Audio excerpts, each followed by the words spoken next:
neatkarības forts. Tandilas siera paceļas 1000 pēdu virs jūras līmeņa. Tā ir pirmatnēja kalnu grēda, tas ir to veido pamatieži, kas radušies pirms organiskās dzīves un iežu metamorfozes. Sieras uzbūve un sastāvs pamazām mainījušies zemes dzīļu temperatūras ietekmē. Šo kalnu grēdu veido ar zāli apaugušu gneisa pa kalnu pusaplis. Tandilas apriņķis, kuram nosaukumu devusi kalnu grēda, aptver visu Buenos Aireses provinces dienvidu daļu, un tā pierobežas nogāzes plūdina uz ziemeļiem daudzas upju straumes. Šai apriņķī apmēram 4000 iedzīvotāju, un tā administratīvais centrs ir Tandilas ciemats, kas atrodas Sieras ziemeļu virsotnes piekājē un ko apsargā neatkarības forts. Cauri ciematam tek gleznainā Čopaleofu. Paganels zināja arī tādu ievērības cienīgu faktu, ka šai ciematā dzīvo Francijas baski un itāliešu kolonisti.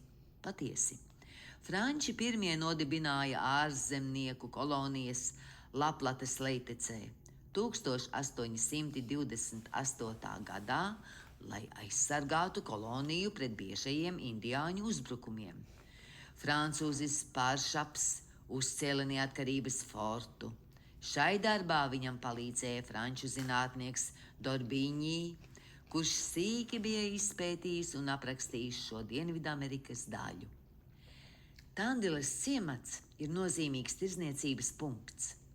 Tā sauktajās galērās, lielos vēršu vilktos ratos, kas ļoti parocīgi ceļošanai pa līdzenumu, no šejienes 12 dienās var nokļūt Buenos Airesā. Tāpēc ciemats uztur ar šo pilsētu rosīgus tirdznieciskus sakarus, sūta uz pilsētu lopus no savām estansijām, salītu gaļu no Saladero un visai interesantus indiāņu amatnieku izstrādājumus, kokvilnes un vilnas audumus, smalkus ādas pinumus un tam līdzīgas preces. Tandilā bez daudzām samērā glītām mājām ir arī skolas un baznīcas, kas māca dzīvot šai saulē un viņa saulē.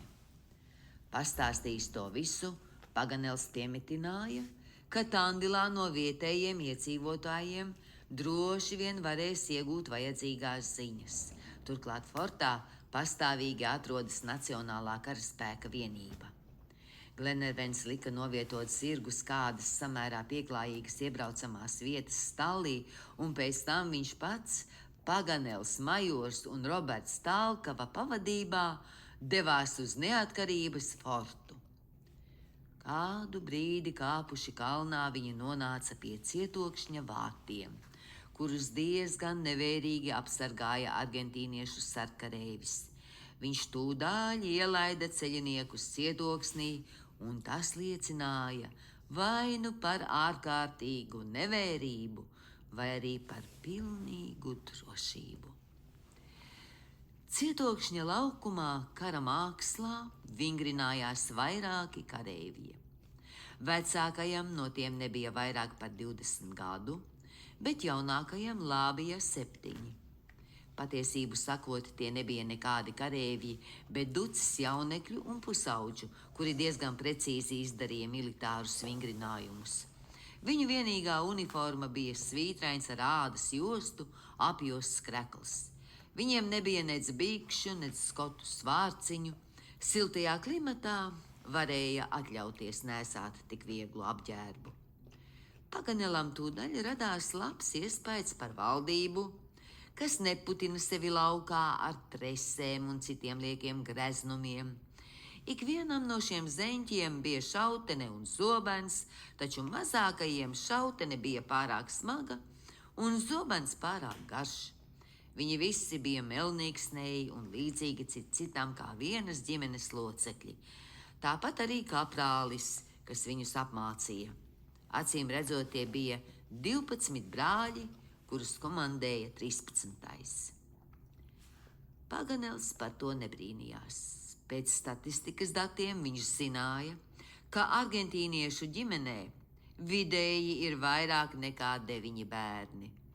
Toties viņu pagalām pārsteidza tas, ka šie mazie kareivji apguva visas iemaņas pēc franču armijā pieņemtās kārtības, un kaprālis bieži vien nokliedza komandas ģeogrāfa mātes valodā. Tas tik ir ko vērts, zinātnieks iesaucās, taču Glenervens nebija ieradies neatkarības fortā, lai noskatītos, kā puišeļi vingrinās kara mākslā, un vēl mazāk viņu interesēja šo puišeļu tautību un izcelšanās. Tāpēc, neļaudams Paganelam ilgi brīnīties, viņš lūdza izsaukt garnizona komandantu. Paganels izpildīja šo lūgumu, un viens no argentīniešu kareivjiem aizsoļoja uz namiņu, kas atradās turpat, kazarmās. Pēc kāda brīža ieradās arī pats komandants. Tas bija gadus 50 vecs vīrs, liela auguma militāru stāju. Viņam bija spurainas ūsas, plati vaigu kauli, iesirmi mati un pavēlošs skatiens. Tāds izskatījās komandants, cik varēja redzēt caur dūmu mutuļiem, kas vēlās no viņa īsās pīpes. Komandanta gaita un izturēšanās Paganelam atgādināja viņa dzimtenes vecos apakšvirsniekus. Talkovs devās pretī komandantam un iepazīstināja viņu ar Glenervenu un pārējiem ceļabiedriem. Kamēr Talkovs runāja, komandants visai uzkrītošā veidā nekautrīgi pētīja Paganelu. Nesaprastams, ko tas varētu nozīmēt, zinātnieks jau grasījās prasīt paskaidrojumu. Taču komandants bez kādām ceremonijām satvēra Paganelu aiz rokas un priecīgi noprasīja ģeogrāfa dzimtajā valodā: vai jūs esat francūzis? Jā, esmu, Paganels atbildēja. Cik jauki! Esiet sveicināti, sveicināti, es arī esmu francūzis, komandants sacīja, spēcīgi kratīdams zinātnieka roku. Vai tas ir jūsu draugs? Majors pajautāja Paganelam. Protams, zinātnieks atbildēja ar skaidri samanāmu lepnumu. Tādi draugi man ir visās 5 pasaules daļās. Ar mokām atbrīvojis roku no dzīvajām spīlēm, Paganels sāka sarunāties ar brašo komandantu. Glenervens labprāt būtu bildis kādu vārdu un izvaicājis komandantu par to, kas viņu interesēja. Taču vecais karavīrs stāstīja par savu dzīvi, un viņa runas plūdi nemaz nebija tik viegli apturāmi. Kā redzams, šis lāga vīrs bija tik sen atstājis Franciju, ka sāka jau aizmirst savu dzimto valodu un neprata vairs tik veikli savirknēt vārdus teikumos. Viņš runāja apmēram tā, kā runā nēģeri franču kolonijās. Neatkarības forta komandants savā laikā patiesi bija franču armijas seržants, bijušais Pāršapa karabiedrs. Viņš nebija fortu atstājis kopš tā dibināšanas 1828. gadā un pat labāk komandēja to saskaņā ar Argentīnas valdības rīkojumu. Viņš bija 50 gadus vecs basks, vārdā Manuels Ifaragers, kā redzams, gandrīz vai spānietis. Gadu pēc ierašanās šai zemē seržants Manuels ieguva pilsoņa tiesības, iestājās Argentīnas armijā un apprecēja dūšīgu indiānieti, kura tajā laikā jau zīdīja 6 mēnešus vecus dvīnīšus. Protams, zēnus, jo seržanta krietnā dzīves biedri nekād nebūtu atļāvusies dāvāt viņam meitas. Manuels neatzina nekādu citu nodarbošanos kā vienīgi militāro dienestu, un viņš cerēja ar laiku un dieva palīgu dāvāt republikai veselu kareivju rotu.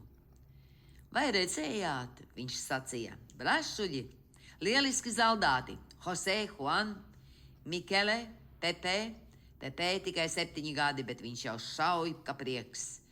Izdzirdis, ka viņu uzliela, Pepe sasita kopā kājeles un veikli ar ieroci rokā atdeva godu. Viņš tālu tiks, komandants piebilda. Dienās būs pulkvedis vai brigādes ģenerālis. Seržants Manuels bija tik ļoti aizrāvies, ka neviens pat nemēģināja viņu apstrīdēt, ka karavīra amats ir viscienījamākais, nedz arī to, ka viņa pēctečus sagaida spoža nākotne. Viņš bija laimīgs, jo, kā teica Gēte, nekas mūs nedara tik laimīgus kā ilūzija. Par lielu brīnumu Talkavam šis stāsts ilga krietnu ceturdaļstundu. Indiānis nekādi nevarēja saprast, kā tik daudz vārdu var nākt no vienas pašas mutes. Komandantu neviens nepārtrauca, tomēr pat franču seržantam kādreiz jāapklust, un beidzot apklusa arī Manuels. Iepriekš uzaicinājis viesus savā dzīvoklī. Atnācēji padevīgi sekoja un ļāva, ka viņus iepazīstina ar Ifaragēra kundzi, kura viņiem šķita jauka sieviete, ja šo vecās pasaules apzīmējumu var attiecināt uz indiānieti. Kad visas seržanta vēlēšanās bija izpildītas, viņš jautāja, kam lai viņš pateicas par godu redzēt viesus savā mājā. Bija pienācis visizdevīgākais brīdis uzdot jautājumus. Šo uzdevumu uzņēmās Paganels. Sākumā izstāstīdams par ceļojumu caur pampām, un beigās jautādams, kāda iemesla dēļ indiāņi atstājuši šo apvidu. Kā tad? Neviena, seržants iesaucās, paraustīdams plecus. Patiesi, itin neviena. Mēs sēžam rokas salikuši, nav ko darīt. Kāpēc? Karš. Karš? Jā. Pilsoņu karš. Pilsoņu karš? Paganels pārjautāja. Pats nemanīdams, viņš bija sācis runāt franciski kā nēģeris. Jā, karš starp paragvajiešiem un buenosairiešiem, seržants atbildēja. Visi indiāņi devušies uz ziemeļiem pa pēdām ģenerālim Floram. Indiāņi laupa. Kur tad kaciki? Kāciki kopā ar viņiem. Un Katriels? Katriela nav. Un Kalfu kūra? Nav arī Kalfu kūra. Bet Jančes truss? Arī Janče truss ir prom. Šī saruna tika atstāstīta Talkavam, un tas apstiprinoši māja ar galvu. Patagonis acīm redzot nezināja, vai arī bija aizmirsis, ka starp divām republikas daļām plosās pilsoņu karš, kurā vēlāk iejaucās arī Brazīlija. Indiāņi no šīm iekšējām ķildām tikai ieguva. Viņiem tā bija labā izdevība doties sirojumos. Tādējādi seržants nekļūdījās izskaidrodams indiāņu prombūtni ar pilsoņu karu, kas plosījās Argentīnas ziemeļu provincēs. Šie notikumi izjauca visus Glenervena plānus. Patiesi. Ja Harijs Grants atrodas kaciku gūstā, tad viņi to aizveduši līdz uz republikas ziemeļu robežām. Kur lai tagad viņu meklē? Vai ir vērts doties jaunos bīstamos un gandrīz bezcerīgos klejojumos pampu ziemeļos?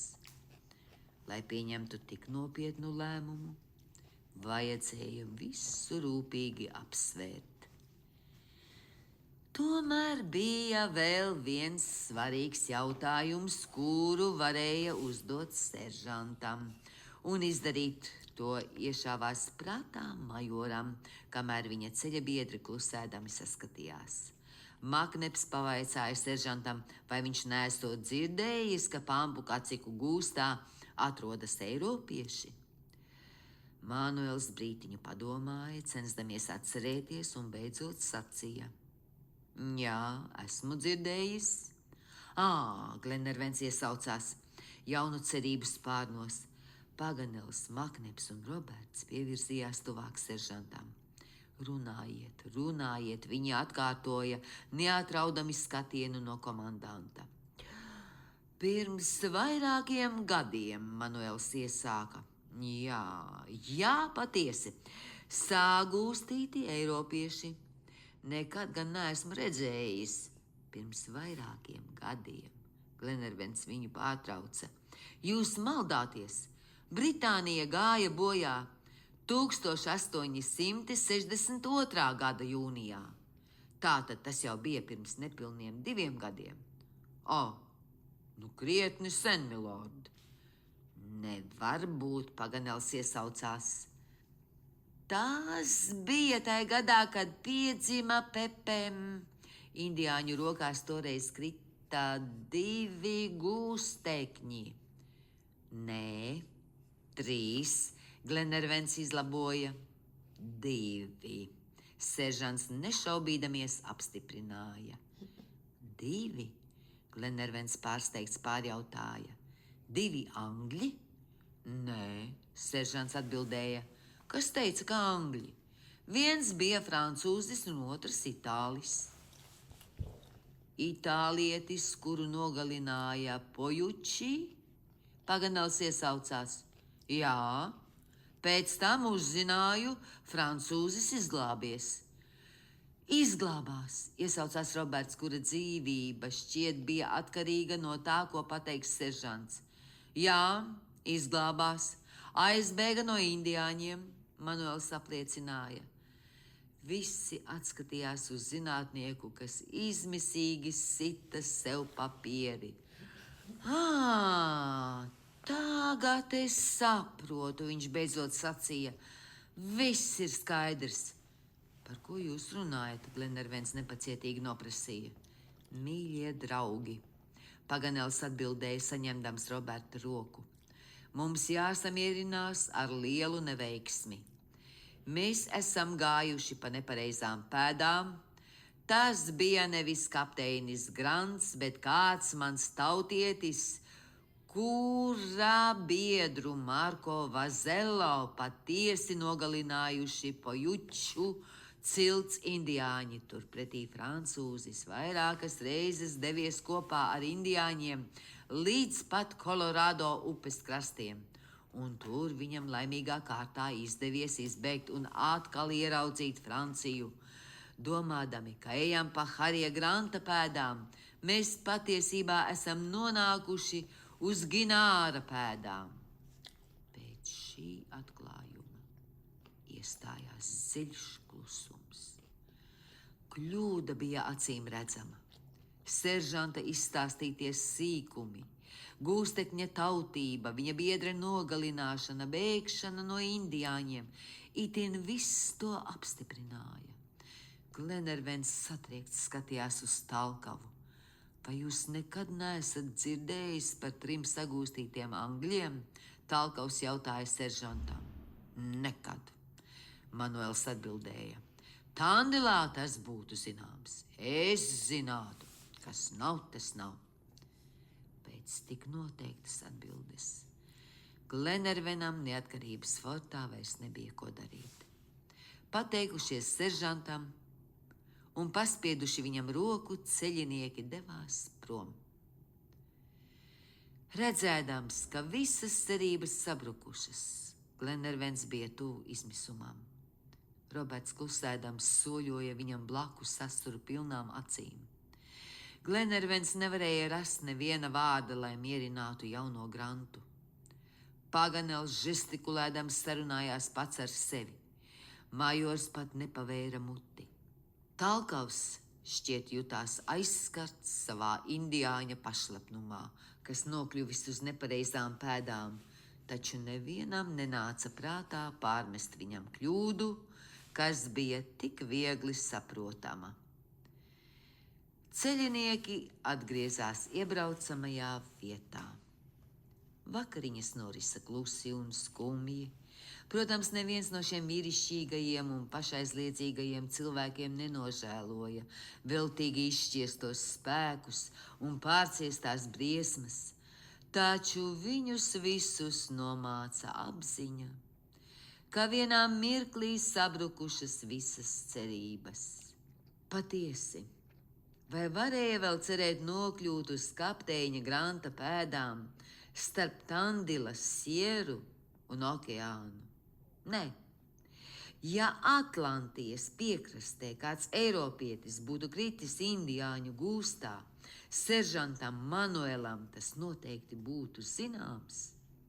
Tāds notikums nevarēja palikt nepamanīts iezemiešiem, kuri pastāvīgi uztur tirdznieciskus sakarus gan ar Tandilu, gan Karmenu, kas atrodas pie Rio Negro ietekas. Argentīnas līdzenuma tirgotāji par visu ir labi informēti, un jaunas ziņas pie sevis netur. Tātad mūsu ceļiniekiem atlika tikai viena iespēja. Nekavējoties doties uz Dunkanu, kas saskaņā ar norunu gaidīja viņus pie Medano raga. Tomēr Paganels palūdza Glenervenam dokumentu, uz kura pamatojoties bija uzsākti neveiksmīgie meklējumi. Ģeogrāfs pārlasīja to ar neslēptu niknumu. Viņš centās izdabūt no tā jaunu tulkojumu. Bet dokuments taču tik skaidrs, Glenervens sacīja. Tajā tik nepārprotami pateikts par Britānijas avāriju un vietu, kur sagūstīts kapteinis Grants. Bet es saku, ka ne, ģeogrāfs atbildēja, uzsizdams dūri uz galda. 100 ne. Ja Harija Granta nav pampās, tad viņa vispār nav Amerikā. Bet kur viņš atrodas? Tās jāpasaka šim dokumentam. Un dokuments to pateiks, mīļie draugi. Vai arī es neesmu Žaks Paganels?